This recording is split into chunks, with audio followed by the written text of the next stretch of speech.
Okay, so let's dive into something pretty cool. I bet you haven't heard of it, but you've definitely benefited from it. Ooh, I like where this is going. Lay it on me. It's called biolayer interferometry, or BLI. BLI. Catchy. It's totally revolutionized how we discover new drugs, and it's used in like almost every big pharmaceutical company out there. So, pretty important stuff then. I'm intrigued. But get this game-changing tech, it was born in, wait for it, China. Whoa, really? Hmm. That's not usually where we think cutting-edge biotech comes from. You think Silicon Valley or Boston or something. Right. Pretty amazing. Definitely challenges our assumptions. Love it. Our source for this deep dive is a talk by the mastermind behind BLI, Dr. Tan Hong. Okay, so straight from the source. He takes us through the whole journey of BLI, starting in Xi'an and making a global impact. Talk about innovation coming from unexpected places. Seriously, it really shows you that groundbreaking science can come from anywhere. Okay, before we get into all the details, can we just break down what BLI actually is? I know it has something to do with light and molecules, but can you give us like the layman's explanation? Okay, so imagine you shine a light, like a beam of light, onto a surface. Hmm. And as different molecules, bind to that surface, the reflected light changes. Okay. That's essentially BLI. It uses light interference to study how molecules interact, how they bind and unbind. Gotcha. And this is super important for drug development because it helps scientists see how drugs bind to their targets, the things they're supposed to affect. Oh, I see. How strong that bond is, between the drug and the target and how quickly it happens. So it's basically like a molecular detective. Exactly. Yeah. It's giving scientists this incredibly detailed view of what's happening at the molecular level. So this essential tool that's used, all around the world for drug discovery, it started in China. Yeah. Pretty wild. I mean, it might even be the first time a high-end life science tech came from China and had such a big impact globally. I know, it's mind-blowing. And you said Dr. Tan started as an engineer, not even a biologist. Yep, not a biologist. Hmm. An engineer revolutionizing biology, who would have thought? That's amazing. Talk about thinking outside the box. What got him into this field? So in 2001, he started a company called FBio, Okay. focused on developing biosensors, even though he had no experience. Whoa, talk about a leap of faith. Big time. And to make things even more interesting, he was trying to get funding during a major economic downturn in China. Yikes, not exactly the best time to launch a revolutionary tech company. You would think so, right? Did he just give up? Nope, not Dr. Tan. Instead of throwing in the towel, he flew to Silicon Valley, prototype in hand, and got the funding he needed. That's incredible. You have to admire that kind of determination, believing in your vision even when things are tough. Totally. And it paid off. Big time. Their first BLI instrument was sold in 2006 to Genentech. Genentech. That's a huge name in biotech. It is. And get this, Dr. Tan and his team, they delivered it in a pickup truck. Wait, what? A pickup truck? A pickup truck? That's not your typical Silicon Valley success story. No, not at all. That's amazing. But it really shows his resourcefulness and willingness to just get things done. Totally. Okay, so let's talk about the timing. The biotech industry was booming in the early 2000s, right? Like the Human Genome Project and all that. Did that help BLI succeed? Oh, absolutely. The timing was perfect. Scientists were trying to figure out how to use all this new genomic information, to develop protein-based drugs, especially antibodies. And BLI, it was the perfect tool at the perfect time. So it was like the right tool at the right time. What made BLI so valuable for the biotech industry back then? It made the whole process of developing these antibody therapies, so much easier. Like, imagine trying to determine the concentration of antibodies in a sample manually. Oh, man. It was a nightmare. BLI automated that, made it way faster, more precise. It also revolutionized how scientists analyze binding kinetics. Okay, break that down for me. Binding kinetics. It's all about how quickly and strongly antibodies bind to their targets, those proteins they're supposed to affect. This information, it's super important for making drugs more effective and safe. That makes sense. So BLI was a game changer, helping make these therapies better. Absolutely. It streamlined the whole process. And this success led to FBio getting acquired not just once, but multiple times. Right. First by ForteBio in 2012. Okay. Then Pall Corporation in 2015. Wow.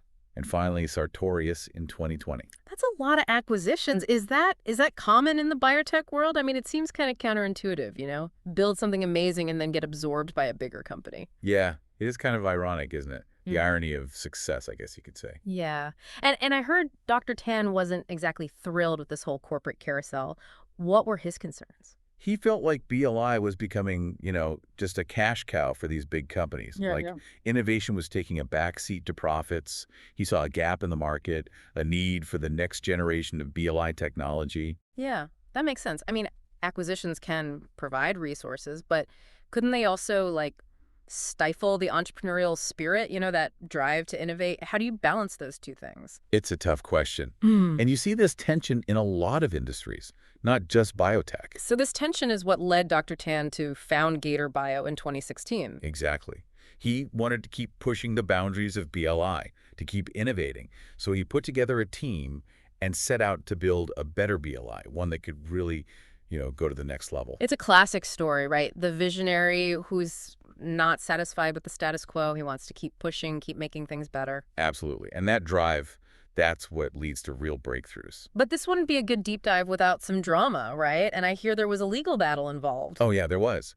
In 2022, Sartorius, remember, the last company to acquire FBio, Right. they sued Gatorbio, trying to block them from entering the U.S. market, which is, the biggest market for BLI technology. Mm. They used something called an ITC 337 investigation, which can actually ban imports. So this was a big deal, potentially make or break for Gatorbio. So it was like David versus Goliath, a small startup going up against a huge corporation. Exactly. And these legal battles, they can be incredibly expensive and time-consuming.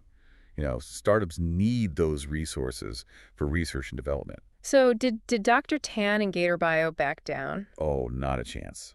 They had a great legal team, the funding to fight back, and most importantly, they really believed in their tech and their mission.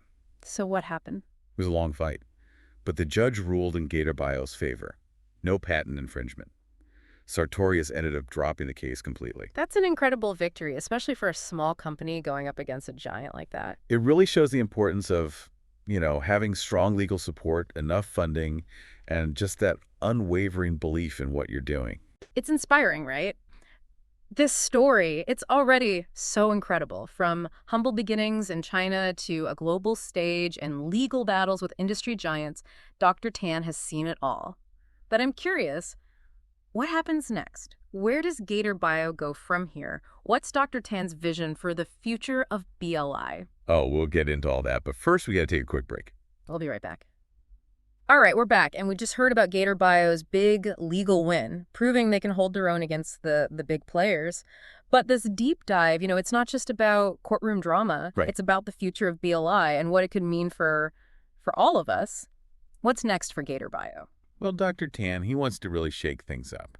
He's not content with just copying what's already out there. Okay. He wants to disrupt the whole label-free analysis market with, truly innovative solutions. So he's not just trying to compete. He wants to, change the game completely. Yeah, exactly. What does that look like, practically speaking? What kind of innovations are we talking about here? He's been pretty secretive about the specifics, but he's hinted at developing new applications for BLI, Okay. ones that go beyond, traditional drug discovery. Interesting. Like what? Think about using BLI for rapid diagnostics, Yeah. environmental monitoring, maybe even food safety testing. It's all about using the technology's versatility to solve, a wider range of problems. That's a pretty bold vision. It's like he's really tapping into that entrepreneurial spirit we were talking about earlier. Yeah, definitely. He sees the potential and he's going for it. But there's another side to Dr. Tan's approach that I think is really interesting, his emphasis on customer support. Yeah. In a world that's, dominated by these big corporations, that personal touch, it can really make a difference. Absolutely. Dr. Tan believes that providing amazing customer service, it's just as important as, developing cutting-edge technology. I like that. He wants to build real partnerships with researchers, understand their needs, provide tailored support. It's about building trust and collaboration, Right. which can be lost in those big corporate structures. Makes sense, especially in a field as complex as drug discovery. I mean, having a partner who really understands your challenges, that can be so valuable. Absolutely. It's not just about the product, it's about the people behind it. It's a classic underdog story, right? Totally. Dr. Tan's journey, it really speaks to that drive to push the limits, to challenge conventions, and to make a positive impact. Yeah. But it also highlights some of the bigger issues in the scientific community. He talks about some of these challenges in his talk. What stood out to you? Well, one thing that really struck me was the pressure on scientists to publish in, these top journals, this Hmm. publish or perish mentality, it can push researchers to chase after those flashy, Yeah. headline-grabbing results, Right. even if the findings aren't that solid or replicable. It can really distort research priorities, pulling focus away from less glamorous but equally important areas. So the system itself can sometimes create a bias towards certain types of research. It's not always about what's best for society, but what's going to get you published in a prestigious journal. Yeah, exactly. And this pressure to publish, it can lead to a lack of transparency in data sharing, which, it slows down scientific progress. Hmm. That ties into another issue that Dr. Tan brought up, the growing influence of industry and research. Right. How does that impact, the direction of scientific inquiry? Well, with more and more research being funded by private companies, there's a risk that, scientific agendas are being driven by profit, not by the pursuit of knowledge or the good of humanity. That's a valid concern. We need to be careful about that. We do. It's about finding that balance. Right, absolutely. We need to make sure that research is focused on what society needs, not just on corporate profits. For sure. But there's another thing to think about, access to scientific knowledge itself. Mm. I mean, a lot of scientific papers are hidden behind, these expensive paywalls, Right. making it really hard for a lot of researchers and students and even just the public to access them. Yeah, it's a huge obstacle to progress. This restricted access, it can really worsen existing inequalities, limiting opportunities for researchers in, developing countries and hindering collaboration. Yeah. Open access to knowledge, it's essential for driving innovation and progress. It's a reminder that knowledge should be shared, not hoarded. I mean, the more people have access to scientific findings, the more likely we are to see breakthroughs that benefit everyone, right? Absolutely. Hmm. And this is a point Dr. Tan feels strongly about. He sees open access as crucial for accelerating scientific advancement and democratizing knowledge. I love that. Okay, so Dr. Tan's story, it's inspiring not just because of his scientific achievements, but because he's willing to talk about these complex issues. Right. It's not just about making a cool new technology. Uh-huh. It's about creating a more fair and accessible scientific community. It's about recognizing that science is a human endeavor, driven by curiosity, collaboration, and a shared desire to make the world better. Couldn't have said it better myself. And that brings us to a really important question. What can we do as individuals to support this vision? Yeah. What role can we play in creating a more open and ethical scientific community? That's a great question, and one we should all be thinking about. We've been talking about some pretty big ideas, like the challenges and the ethics of science. Yeah. But let's zoom back in on BLI Yep. and how it's actually being used to develop, life-saving treatments right now. It's pretty amazing to think about, Yeah. a technology that started in a small Chinese lab is now making a huge impact in labs all over the world. I know, it's incredible. BLI has become such an essential tool, especially for developing those antibody-based therapies. Antibody-based therapies. Yeah, these therapies are designed to target specific proteins that are involved in diseases. Yeah. And BLI, it lets scientists study those interactions in incredible detail. You mentioned cancer therapies before. Yeah. Can you talk about how BLI is used to develop those treatments? Sure. Researchers are using BLI to, study how antibodies bind to cancer cells, how they block the growth of tumors, and how they interact with the immune system. Oh. This information is crucial for designing cancer treatments that are not only more effective, but also less toxic to the patient. So BLI isn't just about discovering new drugs, it's about making existing ones better and safer for patients. Exactly. It's about constantly improving and refining. That's really remarkable. What about infectious diseases? I understand BLI is playing a role there too. Oh, absolutely. BLI is proving to be incredibly valuable in the fight against infectious diseases. Mm-hmm. Scientists are using it to study how antibodies can neutralize viruses and bacteria, Okay. how they prevent those infections from happening in the first place, Right. and how they work together with the body's own immune system. Especially after everything we've been through with the pandemic, Right. this research feels more urgent than ever. Yeah, definitely. It's a reminder that we need to be prepared for whatever comes next. Absolutely. And tools like BLI are so crucial in that fight. We can't just wait for the next pandemic to hit, Right. We need to be proactive, not reactive. Yeah. And BLI can help us develop those next generation treatments that Yeah. we might desperately need in the future. Absolutely.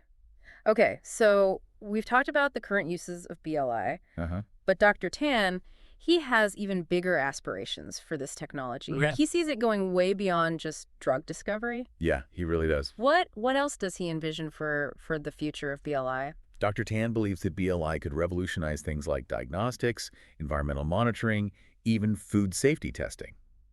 Imagine being able to quickly detect pathogens in water samples, Wow. identify contaminants in food, or even create rapid diagnostic tests that can be used in, remote areas or during outbreaks. The possibilities are pretty amazing. It's really about looking beyond the immediate applications and seeing the broader potential of a technology. Yeah, I love that. Fostering that sense of curiosity and collaboration that leads to true innovation. It's inspiring, right? Definitely. It just shows you that sometimes the most groundbreaking discoveries, they happen when different fields come together. Exactly. Oh. It's about thinking outside the box. This has been such an incredible conversation. We've covered so much. We have. From the details of how BLI works to the bigger challenges and ethical questions in science. It's been great. But as we wrap up this deep dive, I want to circle back to our listeners. Correct. Why should they care about the story of BLI and Dr. Tan? I think this story shows us that one idea can really change the world. Yeah. Dr. Tan's journey reminds us that innovation can come from anywhere. Right. That giving up isn't an option. You got to keep going even when things are tough. I like that. And that challenging the way things are done can lead to amazing breakthroughs. Absolutely. It's a call to action for all of us to stay curious, support scientific exploration, and push for a more open and fair scientific community. It's an inspiring reminder that we all have the potential to make a difference no matter where we come from or where we start. You got it. And that's the beauty of science, right? No, It's this constantly evolving journey of discovery driven by human ingenuity and our desire to understand the world around us. That's it. That's the heart of it. Thanks for joining us on this deep dive into the fascinating world of BLI. Until next time, keep exploring.